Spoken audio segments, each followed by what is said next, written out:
Anem en primer lloc sobre el terreny, sobre alguna d'aquestes poblacions a les que aquest matí des de les 4 hi ha aquesta operació oberta. Una d'elles és Valls, hi ha anat l'Agustí Forner i ara és moment, Agustí, bon dia, que ens expliquis a Valls què ha passat o què és el que se sap del que ha passat. Bon dia, doncs saber-se, poca cosa, perquè realment les notícies van en comptagotes. El que sí podem veure, podem explicar el que estem veient, i és aquest escorcoll que ha començat, com a tot arreu, a les 4 de la matinada, al carrer Maria Codina, a Valls. Podeu veure, és un carrer molt estret, un carrer molt petit, i barren el pas dues furgonetes dels Mossos d'Esquadra, una a l'entrada, a aquesta banda, la que tenim més aquí, i una altra també a l'altra banda. És un carrer molt petit, però està en una zona molt cèntrica de Valls, en concret al passeig del Caputxins, on precisament avui és dia de mercat, i això fa que hi hagi una expectació considerable. Per exemple, aquesta furgoneta que esteu veient ara s'acaba d'instal·lar, perquè els Mossos no la deixaven instal·lar i els periodistes que venen sabates han retardat avui les seves vendes. Es parla que hi ha un detingut en aquest escorcoll, en aquest carrer de Valls, però això no està confirmat. I també es parla que ara mateix s'està intervenint, els Mossos estan intervenint en un local de la carretera de Barcelona, també aquí a Valls. Escorcolls que han començat a les 4 de la matinada. Al meu darrere podeu veure, o podeu intuir més que veure, una entrada i sortida continuada de Mossos en aquest pis que estan escorcollant, però de moment no han vist que treguin cap carcs material, tampoc ens consta que estiguin buidant els ordinadors, que és el que acostumen a fer la policia en aquests casos, però sí que estan dintre escorcollant aquest pis del carrer Maria Codina. Moltes gràcies, Agustí. Qualsevol novetat ja ens demanaràs pas.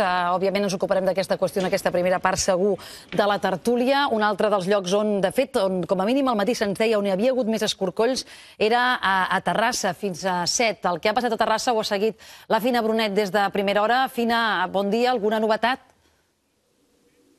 Bon dia. Doncs aquí la novetat és la rapidesa amb la que han actuat avui els agents del grup dels Mossos d'Esquadra, el grup especial d'intervenció.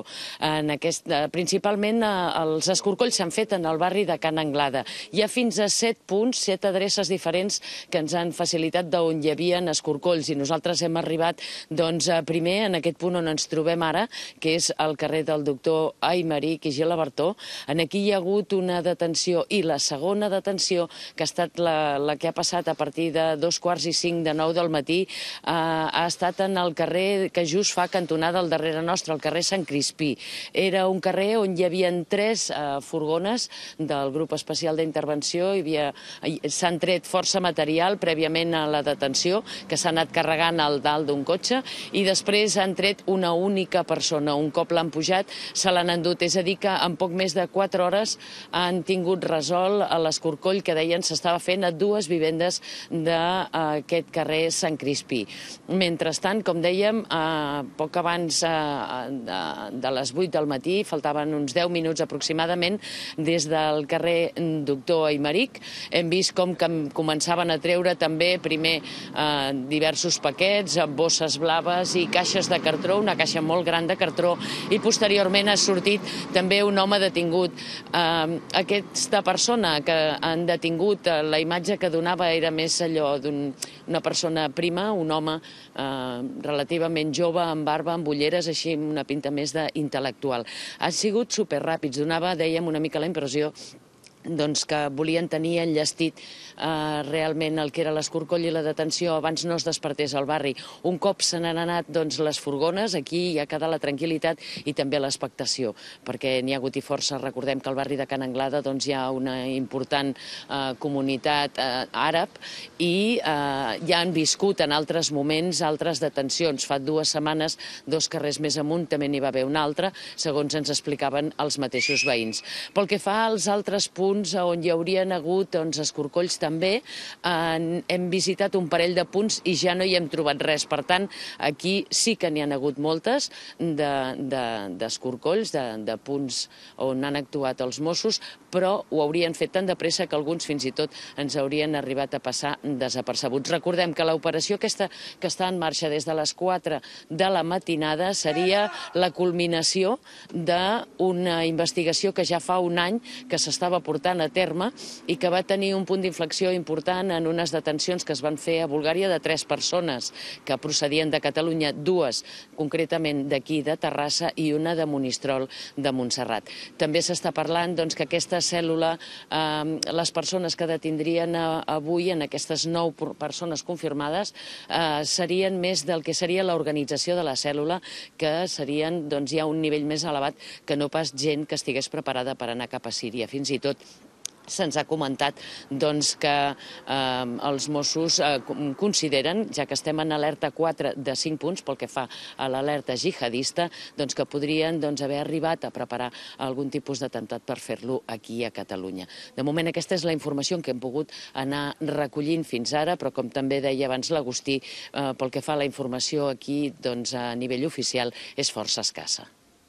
Moltes gràcies, Fina Brunet, des de Terrassa. Aquest podria ser el resum del que hem viscut fins ara aquest matí, amb tota la cautela i tota la prevenció, a mesura que la informació es vagi confirmant. Gràcies, Fina, i bon dia. Lourdes Vidal, és la 4a operació d'aquest estil, em sembla, des que portem d'any. Ens recordava el ministre Fernández Díaz, del qual després ens ocuparem de totes les seves declaracions. Estem buscant també Àngel Colom per poder-ne parlar, però en tot cas sí que deia que s'havien detingut fins a 29 persones a Catalunya. Estem preocupats, senyora Vidal. Òbviament. Tenim motius per estar-ho? Jo crec que sempre hi ha motius per estar-ho, hem d'estar preocupats, però no hem d'estar alarmats. D'acord. Crec que el millor que podem fer és mantenir la calma i fer les coses amb molta cura i molt seny.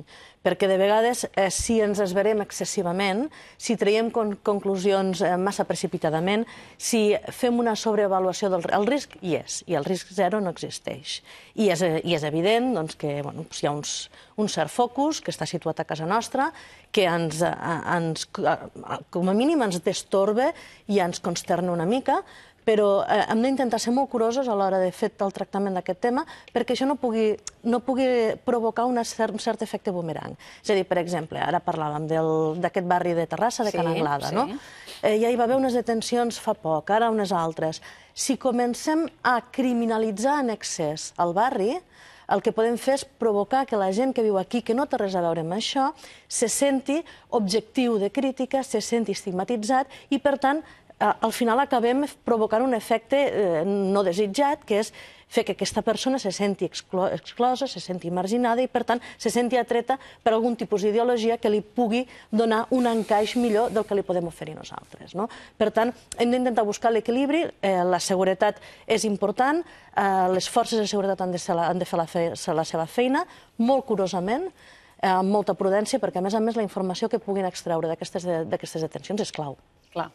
Ens explicava ara la Fina que, efectivament, aquesta és unes detencions que es produeixen arran d'uns altres arrestats, de fet, de l'any passat, del desembre, d'una gent que eren a Bulgària, i que aquests que sí que semblava que anaven, que viatjaven cap a Síria. En canvi, el perfil d'aquestes detencions, a l'espera de la confirmació oficial, ens parlaven que seria jeràrquicament d'una escala superior, que no eren gent que presumptament anessin sobre el terreny a combatre, sinó que feien la feina més aviat de captació aquí. Això a vostè li quadra?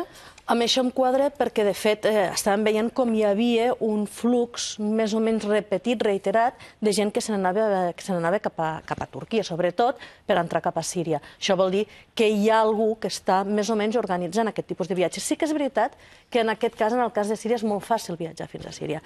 Si ens remetem a 10 anys abans, que la gent, que aquest tipus de perfil jihadista viatjaven cap a l'Afganistan, el viatge era molt més complicat, era molt més llarg, molt més difícil i costós. De fet, arribar fins a Síria no és tan difícil. El que passa és que ells van explorant diferents vies. Sabem d'aquests germans adolescents que volien entrar, però anant via Marroc, hi ha una ruta via Turquia molt clara, i el que demostra d'aquestes detencions a Turquia és la importància de la connexió entre les diferents forces policials de diferents països. És importantíssim que hi hagi aquesta connexió, aquest intercanvi d'informació entre els diferents cossos de seguretat per tal de poder rastrejar l'itinerari que recorren aquesta gent. Una cosa interessant a fer també, i això també és feina nostra, dels periodistes, és fer el seguiment de com acaben aquestes detencions. Que el dia que hi passa això, allò és màxima cobertura i després potser no acabem de seguir amb què queden, de què se'ls acusa exactament, quant temps estan en presó preventiva, qui queda en llibertat. Però bé, això forma part del debat. Jo volia cedir-vos el fet que tinguem avui aquí a la Lourdes Vidal perquè comentem entre tots aquesta qüestió, que està oberta i de la qual sabem encara poca cosa, però que, en fi, que per la reiteració, i perquè no és la primera vegada que hem de començar l'informatiu amb aquesta informació, per bé que se'ns diu que no cal estar alarmats, que el nivell d'alerta és de 4/5 i que això, en principi, no ha canviat, doncs, en fi, a base en els últims mesos haver-ho fet unes quantes vegades, la preocupació és inevitable, com a mínim.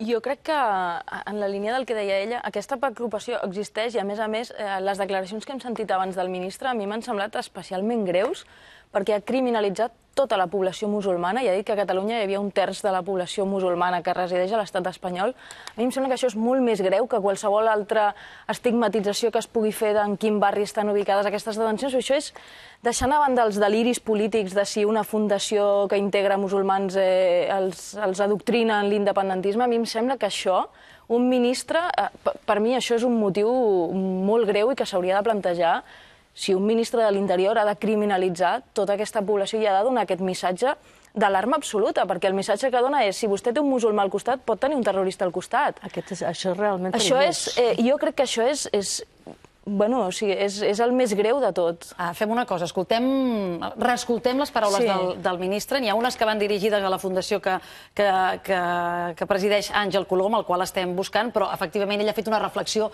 més general sobre aquest fenomen. Escoltem-lo. Jo recordo una fundació, Nous Catalans, en la que molta d'aquesta gent se la intentava captar, fer proselitisme en el si d'aquesta comunitat amb el fet de la independència. Però recordi que nosaltres vam haver d'expulsar del territori nacional una persona perquè, des del punt de vista de la informació que teníem, atentava contra la seguretat de l'Estat. Que en lloc de col·laborar a una integració normal en el si de la nostra societat, que és el que s'ha de fer, i a més jo haig de dir que la col·laboració amb la comunitat islàmica espanyola és molt bona en aquests efectes, és molt bona, doncs el que s'intentava mitjançant aquesta fundació és fer una cosa diferent, i al marge de la Unió de Comunitats Islàmiques a Espanya, que és l'organització que d'alguna manera representa aquesta comunitat. Aquestes declaracions feien referència a aquesta polèmica que ja s'ha encetat aquest matí amb Nous Catalans, una polèmica que per cert ha estat contestada ja pel conseller d'Interior, Ramon Espadaler, en declaracions a RAC1, ha lamentat aquestes declaracions de Fernández Díaz i ha dit que li sembla desafortunat i fora de lloc vincular l'independentisme amb el terrorisme jihadista en aquest cas. Aparquem un moment aquesta qüestió, perquè estem pendents de parlar amb Àngel Colom, i és cert que Fernández Díaz deia que hi ha 1/3 de la població musulmana que viu a Catalunya i que per població, per entendre'ns, tocava aquesta part de risc, que entenc que és el que critica la gent en aquest moment. Jo el que dic és que aleshores el que està dient és que pel fet de ser musulmà ets aquesta població de risc. I, per tant, la resta de població no musulmana hem de tenir por i hem d'estar alerta d'un musulmà, no? O sigui, a mi això... Compartint totalment el discurs de... Una onada d'islamofòbia és un perill per Catalunya, per Espanya i per Europa. Jo crec que això ho hem de dir, però això ho hem de dir en el segon paràgraf. I en el primer paràgraf hem de dir que el jihadisme és un problema. I que a mi em va preocupar, no és avui, és una preocupació que ve del dia de París. Alguns intel·lectuals i alguna gent europea va titular l'endemà de París perill perquè pot haver-hi una onada d'islamofòbia a Europa. Diu, sí, però de moment han matat a 4 persones, a part dels de Charlie Hebdo, a 4 persones a París per ser jueus.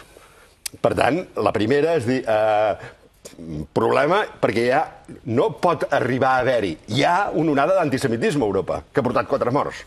I pot haver-hi una islamofòbia. Però, diguem-ne, abans de posar-nos la tirita per la reacció, jo crec que també és obligat posar-nos la tirita per l'acció.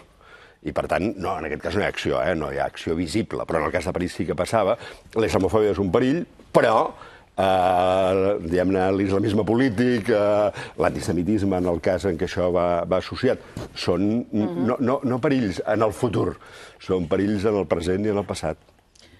Home, jo, si em permeteu, crec que caldria ser molt curós també a l'hora de definir què entenem per jihadisme i no confondre-ho amb l'islam polític. Hi ha un islam polític que vol ser democràtic, que juga les regles del joc democràtic i que està governant en diversos països, a Turquia especialment, i està en la coalició de govern a Tunísia, i que és molt important que aquest islam polític tingui endavant com a força democràtica, que rebutja la violència, que es desmarca de tots els arguments de violència que instrumentalitzen la religió per justificar unes accions que de cara a la població musulmana, a la gran majoria de la població musulmana, no tenen cap mena de sentit ni tenen cap mena d'arrelament amb la tradició de l'islam, i que, sobretot, és molt important de separar-ho, per no criminalitzar tampoc excessivament. És cert que s'ha de tenir molt clar, i jo amb això coincideixo plenament, en què s'ha d'entendre molt bé el fenomen del jihadisme, s'ha d'entendre molt bé les causes que hi porten i les conseqüències que pot tenir. És veritat. I que és molt necessària totes les mesures de seguretat que es puguin posar en marxa per tenir-ho controlat i saber on es produeixen aquests espais de radicalització i de pas a la violència, perquè aquí hi ha una línia molt fina, que les forces de seguretat ho tenen molt complicat i moltes vegades no ho tenim en compte. És a dir, volem que vigilin tothom, evidentment, volem que ho tinguin tot molt controlat, però fins a quin punt es valora que una persona té unes idees que són extremistes des d'un punt de vista religiós, no ens agradarà, però no ha comès cap delicte, i quan aquesta persona és susceptible de fer el salt i emprendre una ideologia violenta. Aquí és on aquesta línia és molt fina i on els serveis de seguretat tenen una tasca titànica per fer. Jordi, Rafael, Miquel. Sí, jo crec que hi ha molts elements de fons, perquè ara mateix la Lourdes Vidal ens parlava de què porta el jihadisme. Jo crec que és un debat molt interessant, però no sé si al final també ens podem fer un embolic amb aquest debat o podem acabar justificant una sèrie de coses. També m'agradaria que ens aclaris per què, perquè hi ha coses de fons i coses conjunturals. Clar, potser la immediatesa de les detencions està una mica pendent també de les conjunturals. Ens deia també la Lourdes fa un moment, no? El risc zero no existeix. Jo crec que hem d'assumir, primer, que evidentment no tota la població musulmana, ni de lluny, combrega amb una ideologia i menys amb una acció radical i que no existeix el risc zero. Però és que no ens estan dient que estem en riscos, que ens estan dient que estem en risc 4/5. És que no portem una operació, és que portem 29 detinguts. És que el 50% de les mesquites salafistes que hi ha a l'Estat estan a Catalunya. És que tothom des de fora ens està dient, nois, vols dir que no us ho heu de mirar una mica més? Jo no sé si hi ha un determinat discurs que ens fa ser poc, per entendre's, actius. No vull dir contundents, però sí actius respecte a determinades posicions.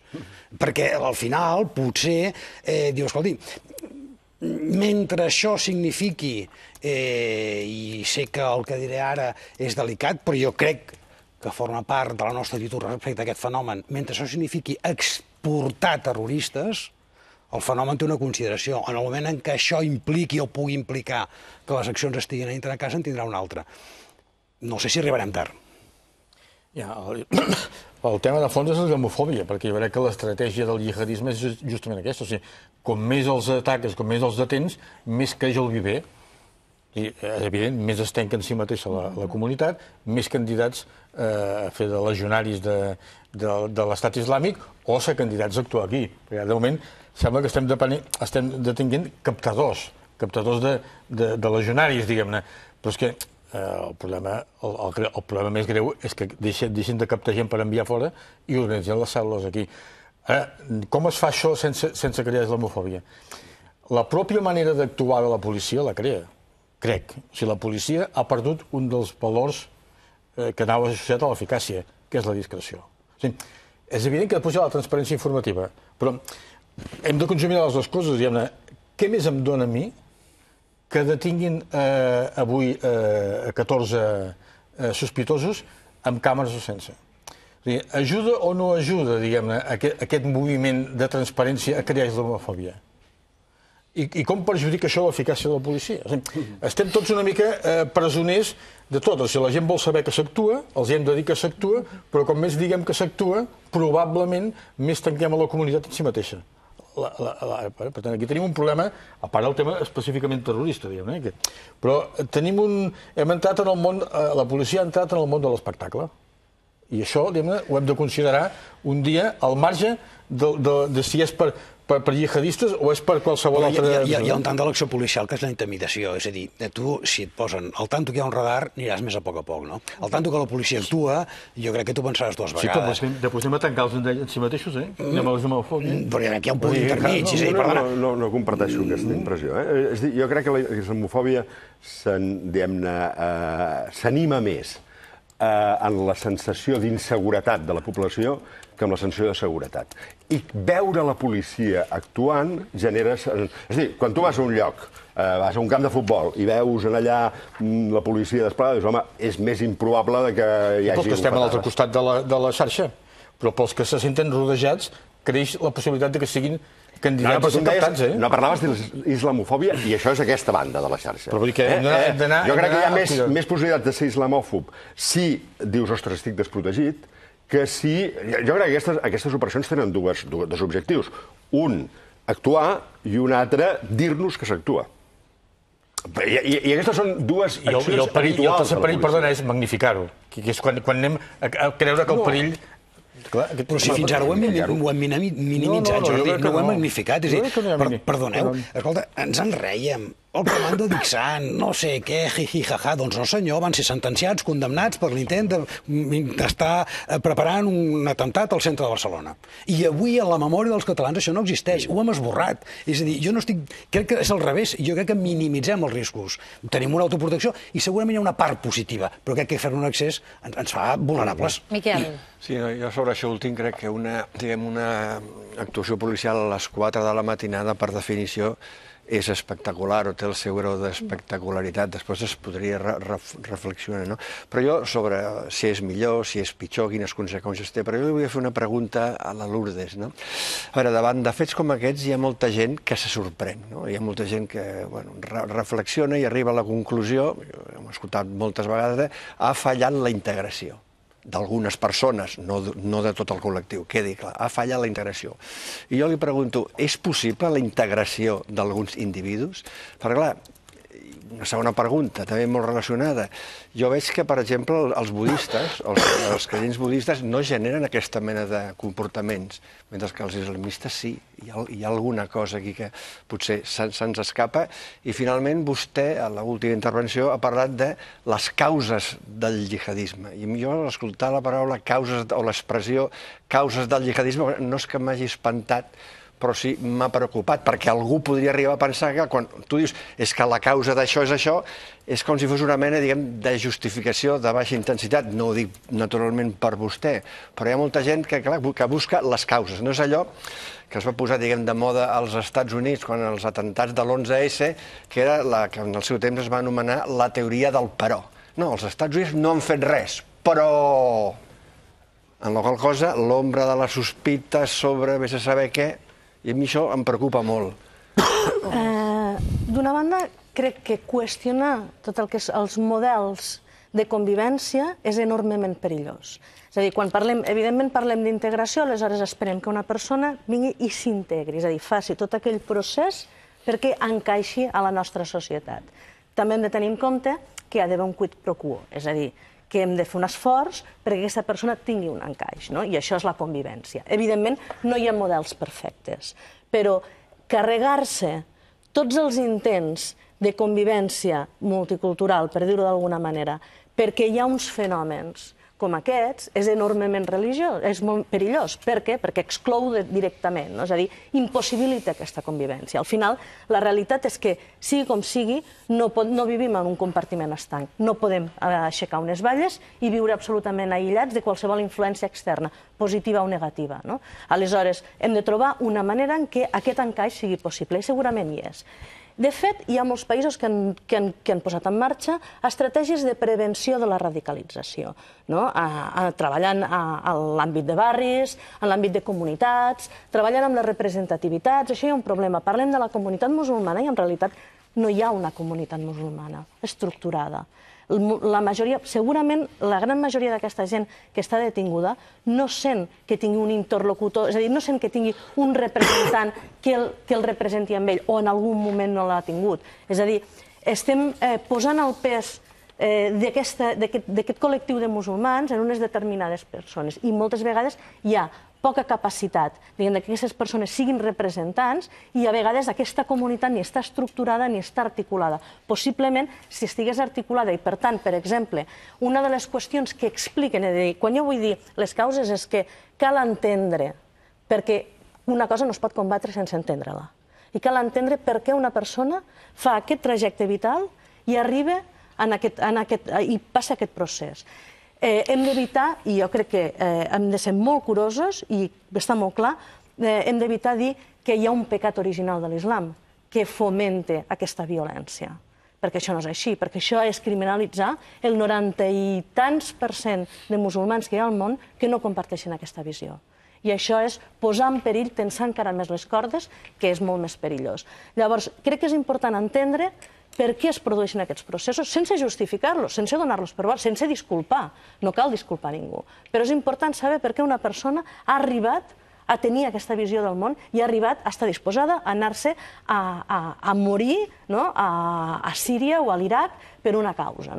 O per què unes adolescents britàniques agafen un avió i s'uneixen a una organització anomenada Estat Islàmic que està venent una utopia que és fortament instrumentalitzadora de la religió i amb uns objectius molt clarament polítics. Llavors, crec que és important també conèixer bé els espais de radicalització. Què passa amb aquestes mesquites? Com és que tenim unes mesquites que es converteixen en espais de radicalització? Uns oratoris informals, atapeïts de gent, amb poques condicions, que generen un element d'exclusió. Potser ens hem de preguntar fins a quin punt si hem dut a terme estratègies perquè aquesta comunitat se senti part de la nostra societat. Què és el que nosaltres podem? No és que estem obligats, és el que podem fer i, a més, ens pot ser beneficiós. El ministre Fernández Díaz ha parlat de les mesquites i ha parlat d'unes 50 mesquites salafistes, de la línia més radical. Estarien funcionant. Abans la Lourdes Vidal parlava d'on són aquests àmbits de radicalització. Algú també ens ha dit, quan surt aquesta qüestió, que les mesquites havien estat substituïdes en part per la xarxa, per la feina a la xarxa, però si ens creiem les declaracions de Fernández Díaz i el que també alguns experts ens diuen, continua havent-hi mesquites que podrien ser potencials riscos de radicalització. Si em permets, en la línia del Miquel sobre la inquietud, ben resposta, la inquietud quan parlem de causes. Jo crec que hi ha un interès científic per les causes de les causes, que l'hem de tenir. El que no hem de confondre és l'interès científic per les causes amb l'exculpació. És a dir, jo estic disposat a llegir un llibre que em digui el nazisme no hauria estat possible sense el Tractat de Versalles, que era injust, i sense la República de Weimar, que ho va fer fatal. Vale. Ara, això no fa vol racisme. I estic en aquesta mateixa... Ara, deies, Lourdes, estic molt d'acord, hem d'evitar la idea que hi ha un pecat original de l'islam, però hem d'evitar també la idea que hi ha un pecat original d'Occident.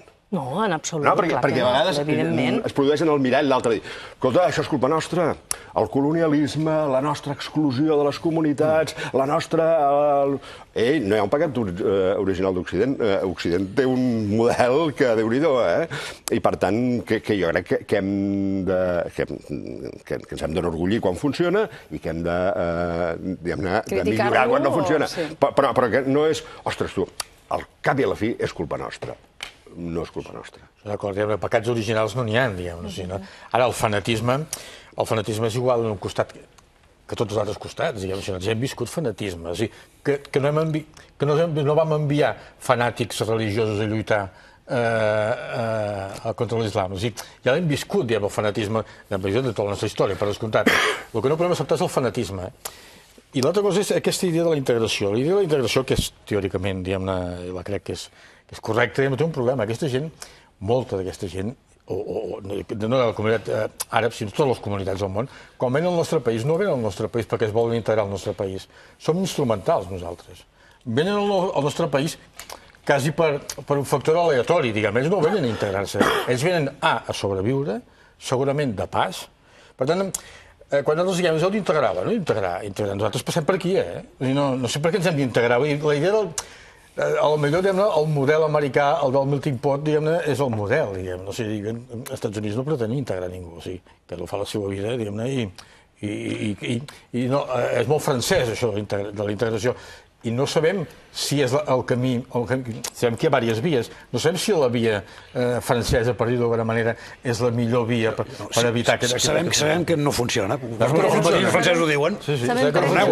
Insistim, però sabem que no funciona. El model francès bàsicament parteix d'una cultura dominant i per tant la integració és vosaltres veniu i us integreu a la societat francesa, als valors francesos, etc. És a dir, és molt més unilateral. I, en canvi, per exemple, el model britànic, que no vol dir que no tingui falles, perquè tots tenen... És a dir, no hi ha models perfectes. I al final estem aprenent. I, a més, és molt difícil comparar-nos a nosaltres amb la societat francesa quan tenim uns perfils d'immigració diferents, unes trajectòries diferents, i, per tant, hem de crear la nostra pròpia experiència. I, a més, amb uns riscos també diferents, segurament. Hem de crear la nostra pròpia experiència. Però sí que és veritat, per exemple, que els britànics han plantejat un altre model, i tenen un enfocament de les coses diferents. No vol dir que sigui millor o pitjor, també té les seves falles. Però sí que és veritat, o com comentaves, el model americà.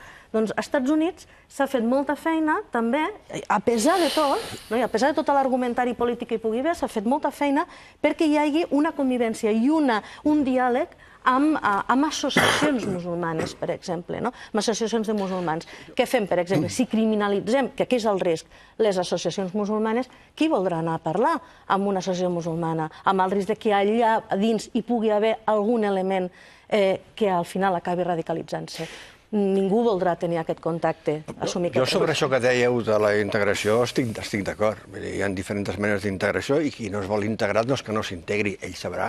Però clar, però per sota hi ha una altra qüestió que per mi és fonamental, que estem a Occident, unes democràcies, i a Occident, els països democràtics, l'estat de dret, la ciutadania no és gratuïta. No és gratuïta per ningú. I tothom té drets, perquè la democràcia, l'estat de dret, atorga drets, però també té deures. I jo sospito que hi ha gent, i això val per gent, diguem, d'ètnies, cultures, religions diferents, que vol els drets de ciutadania, que reclama els drets de ciutadania, però els drets sembla que no es compleixin. I que hi ha també molt de comportament, posant-me gairebé en plan sociològic, molt de comportament anòmic, és a dir, anar contra les regles establertes per la raó que tu siguis, llavors has d'assumir-ne les conseqüències i els que han de vigilar el normal funcionament de la ciutadania, de l'estat de dret i de la llei han de prendre les decisions que creguin convenients. I en el fons, ha sortit aquí la paraula que deia el Jordi, fanatisme, jo crec que també hi ha un problema de la fe del fanàtic. En aquests casos, com a causa científica, estic d'acord amb el que deia el Vicent, hi ha la fe del fanàtic, hi ha també, a veure, la fe de la persona que està disposada a sacrificar-se, és a dir, a suïcidar-se per una idea. Segurament en molts d'aquests casos també hi ha l'odi, l'odi a Occident en aquest cas, a Occident, vull dir, a l'odi, a la llei, a l'estat de dret, a la igualtat entre l'home i la dona, a la divisió de poders, de determinats costums, i que això seria, potser explicaria unes causes, en plan, que deia el Vicent, científiques, que per suposat no vol dir ni escolpar ni tampoc comprendre. Però insisteixo, la ciutadania no és gratuïta. I a més ens costa diners aquesta ciutadania, a tots.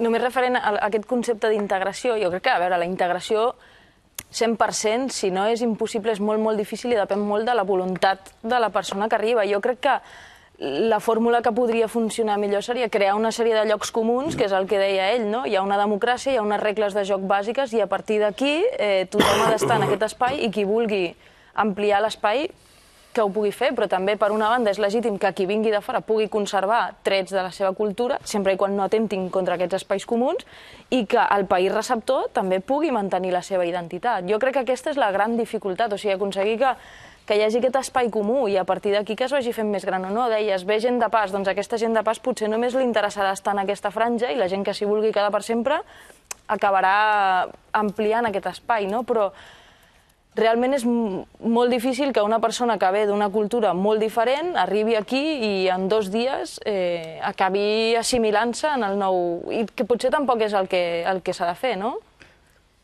Jo, si em permets, una cosa. Crec que és molt important no oblidar que el jihadisme no només atenta contra Occident. És a dir, els principals víctimes del jihadisme són els propis musulmans i la població local. Per exemple, què ha passat a Kènia? És escandalós. Què està passant diàriament a Síria i a l'Iraq amb les poblacions locals? A Kènia, quan van entrar a la universitat, els preguntaven de quina religió eren, Al tanto, no. Bueno, però són població local. Però clarament van anar contra els cristians, És població local. Però després, a més, per exemple, Estat Islàmic, l'organització Estat Islàmic, té un objectiu claríssim, per exemple, contra els musulmans xiites. Claríssimament. I, a més, contra els musulmans xiites i contra tots aquells musulmans que no opinin com ells. També passen per la pedra, sense cap mena de mirament. Evidentment, l'acció contra altres religions és deliberada, és indiscriminada. Per què? Perquè, a més, saben que té un efecte sobre Occident molt important, també, no? Evidentment que hi ha l'objectiu és Occident, però també les víctimes i les principals víctimes i més nombroses són la població local, que són qui més els pateix. Per tant, sí que és veritat que hem de trobar aquest equilibri de no criminalitzar aquells que ja són víctimes i convertir-los doblement en víctimes. Respecte a l'idea que apuntava el Miquel, no? Jo crec que el que és renunciable per nosaltres és el contacte de ciutadania. I el nostre model funciona així. I això funciona que vostè pensi el que vulgui, però hi ha coses que no les poden fer. No? Resumint-ho, pensi el que vulgui. Però hi ha coses que aquí... Hi ha unes lleis. Exacte, no ho podem fer. Això és el contacte de ciutadania. Per tant, més enllà del debat de la integració, millor o pitjor, jo crec que hi ha una base que ens hi podem retrotraure. I a partir d'aquí, escolti, ni el fanatisme, ni el radicalisme, ni l'integrisme no és ni una idea ni una creença, és una actitud. I és molt diferent. Per tant, vostè pot creure el que vulgui, però no pot tenir una actitud de defensa. Entendre que tot això, per entendre'ns, és la religió, que també és un dels errors. Això sí que provoca una islamofòbia mal entesa. Això és una determinada manera de fer, no una determinada manera de pensar, de fet. El precepte, l'Alà, el que sigui, és indiferent. I després, més enllà de les punts de fricció que pugui haver-hi entre xiites, sunites, tot plegat, no? Però, escolti, al final nosaltres el que hem de garantir i el que hem de ser és molt entendre'ns, hem d'estar molt orgullosos de que el nostre model de convivència, de que el nostre contacte de ciutadania permet a tothom pensar el que vulgui i també molt orgullosos i molt curosos de que no li permet fer el que vulgui. Bueno, probablement els nostres valors, que és el nostre orgull, és la nostra debilitat. Sí, com dir-te. Anant a les causes, diguem, naturalment, voler entendre les causes no vol dir justificar. Les causes jo crec que venen de molt lluny. A Occident hem tingut una mica la idea de que quan nosaltres vam crear la democràcia i l'estat de dret va començar una nova història. No, la història és sempre la mateixa. Els grans conflictes del món no venen de fa 100 anys, venen de fa 20 segles, o 25 o 32. No hem arreglat cap dels conflictes que hi ha hagut permanentment al món. I això, diguem, no vol dir que entenguem per què ho fan, però el conflicte el tenim exactament igual avui que fa 14 segles. Però nosaltres mentalment hem fet un pas endavant. Hem creat un sistema que considerem potent i considerem el bo, el dret de la ciutadania, i amb això considerem que s'ha acabat, que no sé com dir, que el temps de la barbària es va acabar. Bueno, es va acabar aquí, o en un altre lloc. Per tant, la causa és tan senzilla, a vegades, em sembla, com que és la de fa 14 segles. I no l'hem solventat, Occident no l'ha solventat. Orient tampoc, per descomptat. Però Déu-n'hi-do, diguem-ne. A veure, jo crec que... Jo crec que... En fi, em sembla que quan els accents, la seva literatura anti-Occident és la mateixa literatura de fa 14-15 segles. El que passa és que s'alimenta de les qüestions actuals. I llavors treu tot el corpus, l'imaginari històric, des de l'Àndalus fins a les croades, no?, per justificar-se.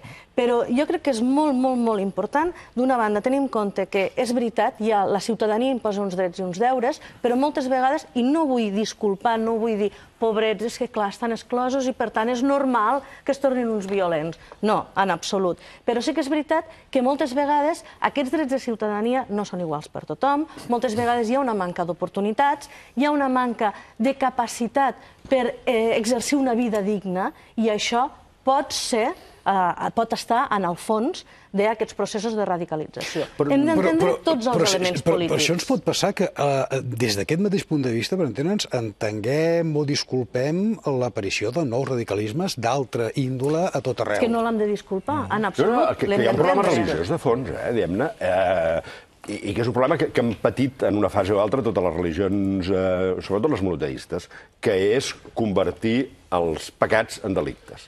És a dir, creure que la llei civil ha d'estar inspirada per la llei religiosa. Això aquí fa 4 dies, diguem-ne, el franquisme tenia aquesta voluntat, la Inquisició per descomptat. Però jo crec que Occident, aquesta distinció entre el pecat i el delicte, l'hem establert. Jo crec que l'islam, no l'islam polític, que feies la distinció abans, tot i que amb Erdogan alguna inquietud hauríem de tenir nova. Però, no, l'islamisme polític, el seu programa essencial és que religió i estat es confonguin. I aquí sí que tenim un problema. Ara, quina és la nostra fórmula? Ostres, no, França no va, però Holanda tampoc. I fins i tot més enllà de Gran Bretanya, Holanda sí que seria un projecte de compartir poques coses i cadascú sigui el que vulgui. I després, la sorpresa britànica és que bona part del jihadisme neix en classes acomodades.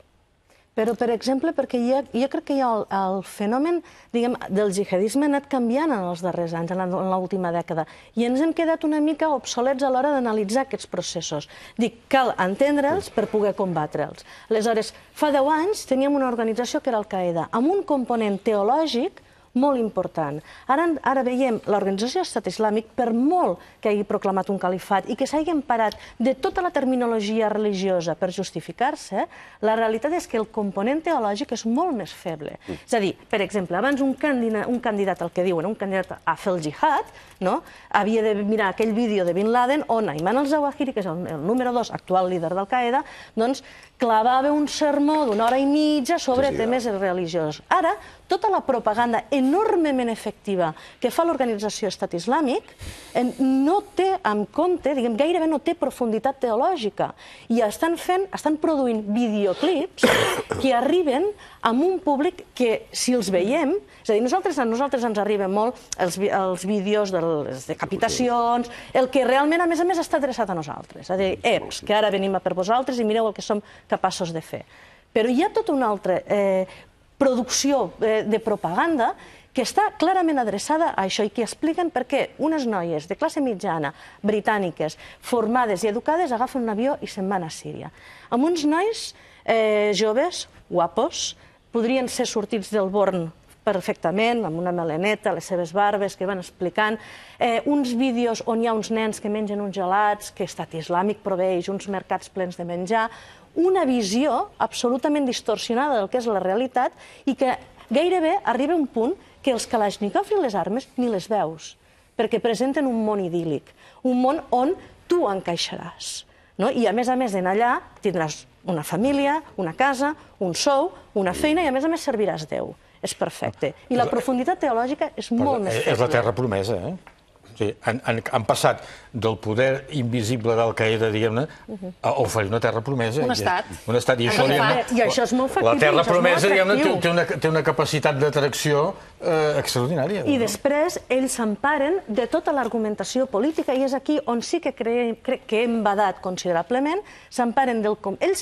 Aquest tipus d'organitzacions s'alimenten, i això ho veiem clarament, s'alimenten del conflicte polític. En el moment en què no hi ha conflicte polític, ells van de capa caiguda.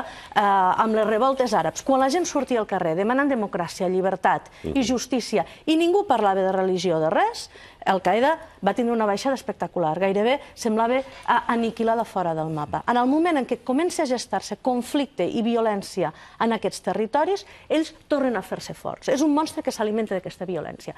I una de les qüestions en les quals podem dir fer el mea culpa és, per exemple, haver girat l'esquena al que passava a Síria. Haver girat l'esquena, no haver reaccionat.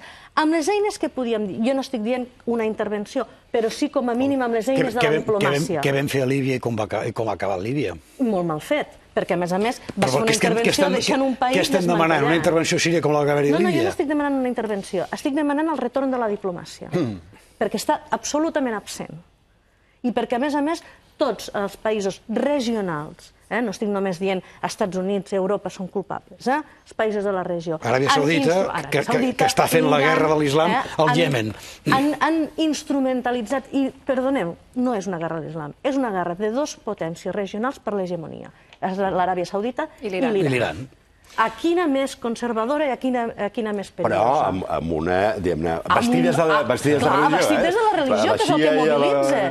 Vestit des de la religió, que és el que mobilitza, que el que convenç a la gent, el que sedueix els cors i les ments. Diguem allò que diuen els americans, no?, de seduir els cors i les ments. Doncs ho fan molt bé. Com Rússia feia de potència tsarista disfressada de comunisme, diguem-ne. No, vull dir que la geopolítica és primer i la ideologia és una arma més de la geopolítica. I crec que un dels grans errors que hem comès en els darrers 4 anys és girar l'esquena absolutament a la tragèdia síria, mentre hem deixat que aquest monstre s'anés gestant, amb l'escalada. Un dels problemes pels que hem girat, n'hi ha més, n'hi ha molts més, evidentment, és la dificultat d'apostar.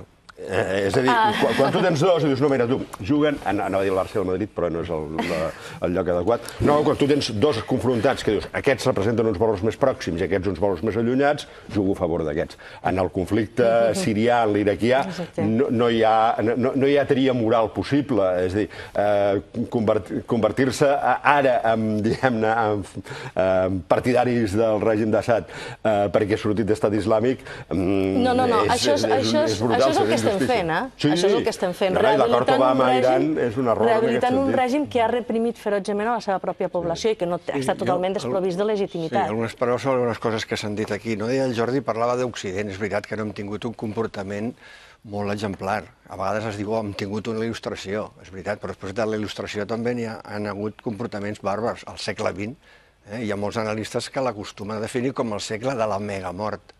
I la megamort va ser protagonitzada pels molt civilitzats europeus. El que passa és que hem après alguna cosa, sobretot a partir del 45, després de la barbàrie de la Segona Guerra Mundial, que jo crec que és el sentit del límit. Ara a Europa, per fer una cosa de com canvien les coses, hi ha molts pacifistes, hi ha molta pau, però la idea de pau com a tal no surt, no agafa volada fins al 45, després dels caps nazis i de la bomba atòmica. Abans la idea de pau en la consciència europea o mundial no existia. Hem après sentit del límit, el pactar, el parlar, el dialogar. Violència producte també de la violència o terrorisme de la misèria? Potser sí, però a l'Àfrica negra hi ha molta misèria, molta fam, a Àsia també, una mica menys a països hispanoamericans i generen poca violència. Ho he dit abans, els budistes, que jo sàpiga, no generen gaire violència. Jo veig que en aquest camp els islamistes, els jihadistes, tenen un problema, un problema doble, que gairebé divinitzen la violència i estan disposats al sacrifici. És gairebé una qüestió de fe, i a mi em sembla molt bé. Jo em puc arribar a creure que unes noies puguin arribar a combregar en la idea d'un paradís, d'un estat idíl·lic, entre parèntesis, si llegeixin diaris i veiessin TV3 veurien que idíl·lic res i de nens menjant gelats, però home, per això tampoc no cal matar, no? I anant cap a la geopolítica, al final s'ho carreguen com sempre els polítics, sí, segurament hi ha alguna dosi de raó, perquè es parlava abans de Líbia, clar, i un pensa, home, Líbia, es va enderrocar Gaddafi, que era el que era, però clar, un pensa que aquells analistes que deien, home, vols dir que Gaddafi, a pesar de tot, i jo ho sento pel pragmatisme, però en relacions internacionals i geopolítica el pragmatisme imposa, no era dels nostres? Vols dir que no estava millor la situació per tothom amb Gaddafi? No m'agradava el personatge, que no ara. Síria, molt bé, què fem? O què haguéssim degut fer fa un parell d'anys? Que han d'enderrocar Sadat? És un dictador, d'acord, però, escolta, qui hi ha al darrere? Vols dir que no serà pitjor? Jo penso des del punt de vista del senyor que està a Washington, a Berlín o a París, del geoestratègic, i dir, escolta, compte, mirem a l'equilibri de forces, que ara, per exemple, als Estats Units el que està buscant a la zona és l'equilibri de forces. No li agrada ni els xiís, ni els sunís, ni Aràbia Saudí, ni Iraq, ni ningú. Vol l'equilibri de forces que es neutralitzin entre ells. Iraq, havíem d'haver anat a Iraq o no havíem d'haver anat a Iraq? Com que ja ha passat, no ho sabem. Què fem ara en Síria? Què fem amb l'estat islàmic? Intervenim? Utilitzem tropes, fem servir l'anomenat deure d'ingerència que ningú no practica, a més està reconegut per l'ONU perquè ningú no s'atreveix. Què fem amb l'estat islàmic? Ataquem, no ataquem, forces terrestres, aèries, la geopolítica, d'acord, òbviament, però com? Perquè, clar, carregar, diguem, el mort, mai més ben dit, o mal dit, no sé, al polític, però jo també vull, com a ciutadà, donem-me les solucions per acabar amb això. No, les solucions no sé quin hi ha, però entre el fanatisme i la geopolítica disfressada de valors occidentals, el resultat és el que tenim. O sigui, la geopolítica és pragmàtica i no està de fes però sí que està d'interessos econòmics. Si algunes parts de l'Àfrica tinguessin els interessos econòmics que té per Occident la part que ocupen aquests països, en fi, parlaríem en un altre sentit. La geopolítica és cruel. I quan la barregem del nostre propi discurs, de la nostra suposada supremacia de valors, i això ens comporta enfrontats amb el fanatisme, efectivament, i tenim un problema gravíssim, però hi hem col·laborat de manera molt decidida. Perquè, com deia el Palmerston, el pare, diguem, d'aquesta mena de diplomàcia, Gran Bretanya no té interessos, no té amics, sinó interessos permanents. Crec que Occident va cometre, i no els governs només, jo crec que el vam cometre els que ens ho mirem, i no sé si l'Lourdes estarà d'acord en els termes, un error de percepció en el moment que van aparèixer les primaveres àrabs. Vam imaginar que hi havia una tercera via.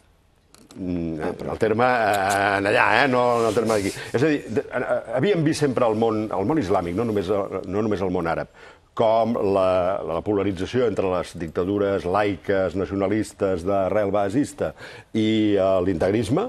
Dius, hi ha aquests dos, i amb aquests dos no sabem qui quedar-me perquè no m'agrada cap dels dos. No, però hi ha països on s'ha generat una cosa no occidental pròpia, però que s'assembla a valors democràtics. I a Tunísia, que en alguns llocs és islam polític, però no islamisme.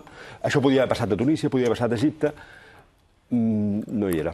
Clar, i la pregunta... On hi havia molt poc. I la pregunta que li faig al redós, m'enganxo al Vicent, és compatible la democràcia formal occidental amb l'islamisme, tal com està ara? Són compatibles? Moltes preguntes. A veure, sobre Líbia i Gaddafi, tenim en compte que a Líbia vam enderrocar un dictador quan el mandat de Nacions Unides era la responsabilitat de protegir. I el que hem provocat és que a partir d'aleshores les institucions internacionals han quedat totalment desprovistes de la capacitat de reaccionar per protegir població innocent en situació de conflicte, perquè es va transgredir un mandat de Nacions Unides i es va acabar enderrocant un règim. Dit això, després es va enderrocar el règim i allà es va deixar un país absent totalment de cultura política que havia aniquilat aquest personatge, Gaddafi, el deixem a la mà de Déu, infestat d'armes, amb una zona al Sahel extremadament vulnerable, on hi havia xarxes jihadistes presents, ACMI, el CAE del Magreb Islàmic, i deixem allà que facin. Havia que ocupar-lo. No, en absolut, però contribuir contundentment a donar les mesures, a ajudar a donar els coneixements, a proporcionar aquelles eines necessàries per al diàleg polític. I això és el que s'està fent des de Nacions Unides amb la mediació del Bernardino León, que està fent una tasca impossible, que és intentar reconciliar les dues parts. Per què? Perquè hi ha el convenciment que sense solució política no hi haurà solució a la violència. En el cas de Síria, evidentment no hem de comprar un règim autoritari. El que ha passat a Síria és que ningú es va voler mullar perquè tothom volia que l'opció guanyadora fos la seva. Fos la seva opció a fi.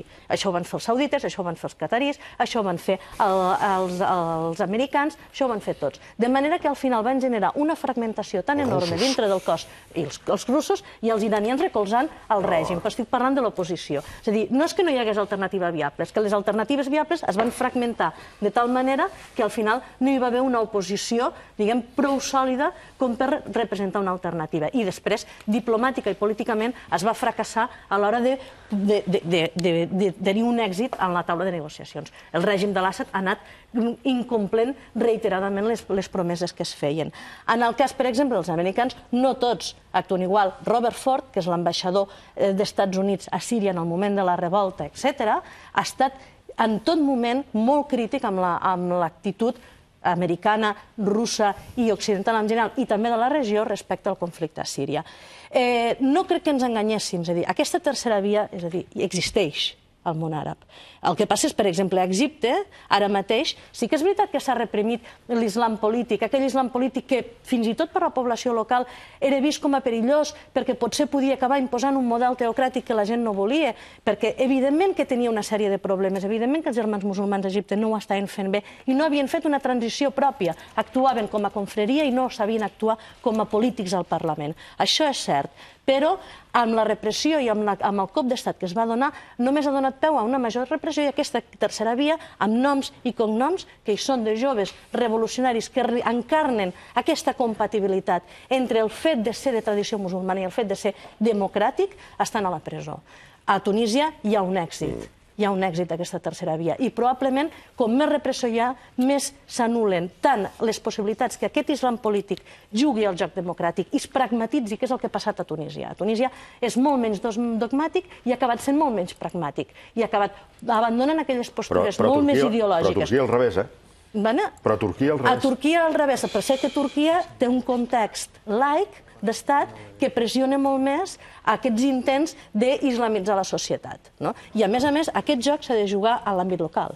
És a dir, aquest debat és un debat que aquestes societats han de tenir per elles mateixes, amb el mínim d'interferències.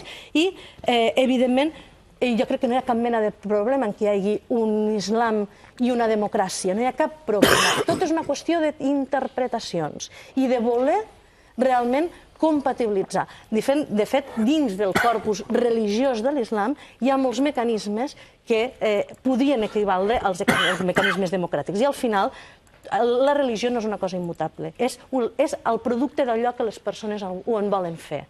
I si les persones volen que hi hagi una compatibilitat entre la religió i la democràcia, com està passant a Tunísia, això serà perfectament possible. Lourdes Vidal, per acabar, i tornant una mica a l'operació d'aquest matí i a la part d'aquestes polèmiques declaracions que ha fet Fernández Díaz. No sé si a vostè li ve de gust entrar en política o no. No massa. Ens en ocuparem nosaltres després, però, clar, ha fet una, no sé si insinuació o acusació, però vaja, em sembla que ho ha dit amb totes les paraules, que una fundació com Nous Catalans hauria pogut integrar musulmans extremistes i ha dit, arrel del procés independentista, recordo que la Fundació Nous Catalans, a molta d'aquesta gent, se la intentava captar i fer proselitisme en aquesta comunitat amb el fet de la independència. Quin és el paper de les comunitats que poden agrupar musulmans aquí a Catalunya? I, en fi, si em vols fer una valoració de declaracions com aquestes. Jo crec que és molt perillós fer això, perquè el que pot ser és que si jo demà he d'anar a treballar en una associació de musulmans, doncs m'ho pensi dues vegades perquè dic, no sé a qui m'estic ajuntant, perquè no conec el perfil, el nom i cognom de tota la gent que està vinculada. En el cas de la Fundació Nous Catalans, com altres fundacions de partits polítics, entenc que és fins a cert punt normal i seguiria favorable al que anomenem integració, que les persones que han vingut al nostre país, que se senten part de la nostra societat, que vulguin participar també a les institucions i en les associacions i vulguin formar part, diguem, de la vida política catalana. Dit això, vincular una cosa amb l'altra, crec que ja pot caure, diguem, en un tipus de discurs que va més enllà del que és la realitat de la pròpia població musulmana a Catalunya. Normalment s'hi demanen dos problemes, el que diu el ministre. Una cosa és que Nous Catalans vulgui integrar jihadistes voluntàriament. Seria com dir, fent el símil, que els partits polítics integren corruptes voluntàriament. La gent no sap qui integra. I l'altra cosa és posar en una mateixa frase jihadisme i independentisme. Aquesta és una maldat pròpia d'un cert fanatisme, també.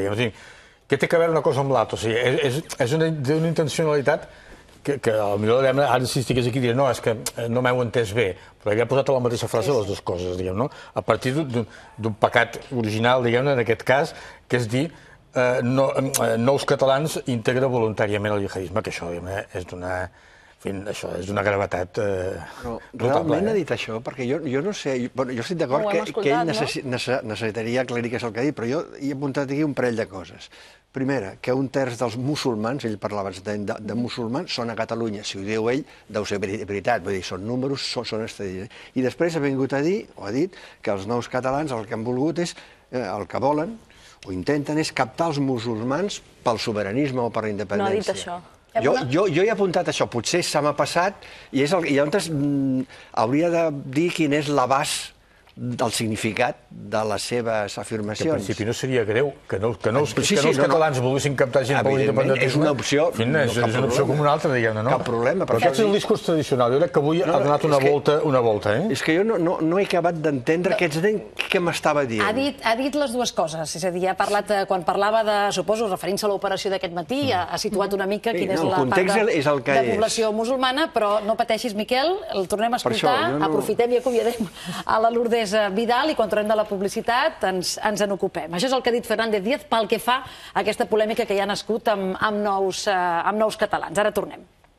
Jo recordo una fundació, Nous Catalans, en la que molta d'aquesta gent se la intentava captar, fer proselitisme en el si d'aquesta comunitat amb el fet de la independència. Però recordi que nosaltres vam haver d'expulsar del territori nacional una persona perquè, des del punt de vista de la informació que teníem, atentava contra la seguretat de l'Estat. Que en lloc de col·laborar a una integració normal en el si de la nostra societat, que és el que s'ha de fer, i a més jo haig de dir que la col·laboració amb la comunitat islàmica espanyola és molt bona en aquests efectes, és molt bona, doncs el que s'intentava mitjançant aquesta fundació és fer una cosa diferent, i al marge de la Unió de Comunitats Islàmiques a Espanya, que és l'organització que d'alguna manera representa aquesta comunitat.